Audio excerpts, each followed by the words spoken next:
சென்னையில் family and ஃப்ரெண்ட்ஸோட one day spend பண்ணுறதுக்கு ஒரு நல்ல ஸ்பாட் கேளம்பாக்கம்ல இருக்க மெர்மைட் ரெசார்ட். லாஸ்ட் ஃபெப்ரவரியில் நாங்கள் போயிருந்தோம். பார்க்கவே ரொம்ப பசுமையாக தென்னந்தோப்பு வாழைத்தோப்புன்னு அவ்வளோ அழகாக இருந்துச்சு. குழந்தைங்க விளையாடுறதுக்கு பெரிய play area, indoor games, outdoor games எல்லாமே இருந்துச்சு. எனக்கு ரொம்ப பிடிச்சது இங்கே இருந்த ஊஞ்சல் தான். ரொம்ப வருஷமாச்சு இந்த மாதிரி ஊஞ்சல் எல்லாம் ஆடி. நாங்கள் எடுத்த ரூம் ஃபர்ஸ்ட் ஃப்ளோரில் இருந்துச்சு. இந்த பால்கனியில் இருக்கிற மாமரத்தோட நிழலில் லஞ்ச் சாப்பிட்டது ஒரு ஃபீல் குட் மூமெண்ட்டாகவே இருந்துச்சு. நைட் இங்கே டிஜே மியூசிக் எல்லாம் இருந்துச்சு. ஸோ எல்லோரும் டான்ஸ் பண்ணிவிட்டு ஃபன் பண்ணிட்டு இருந்தோம்.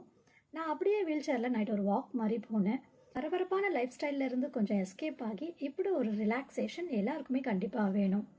இங்கேயே ரெஸ்டாரண்ட் இருக்குது, கொஞ்சம் காஸ்ட்லி, பட் ஃபுட் வைஸ் நல்லா இருந்துச்சு. இங்கே ஒரு ஃபோட்டோ ஷூட் நடந்துட்டு இருந்துச்சு. ஸோ நானும் போய் கொஞ்சம் ஃபோட்டோஸ்லாம் எடுத்துகிட்டு இருந்தேன். நெக்ஸ்ட் டே மார்னிங் ஸ்விம்மிங் பூலில் விளையாடிட்டு இருந்தோம். ஸ்விம்மிங் பூலில் கொஞ்சம் குளோரின் அதிகமாக இருந்ததுனால ரொம்ப நேரம் விளையாட முடியல. காம்ப்ளிமெண்ட்ரி பிரேக்ஃபாஸ்ட் மற்ற இடத்துல ஏதாவது ஒரு டிஷ் தான் கொடுப்பாங்க, பட் இங்கே 8+ வெரைட்டிஸ் கொடுத்துருந்தாங்க. 4000 ருபீஸ்க்கு செம ஒர்த்தான ரெசார்ட்.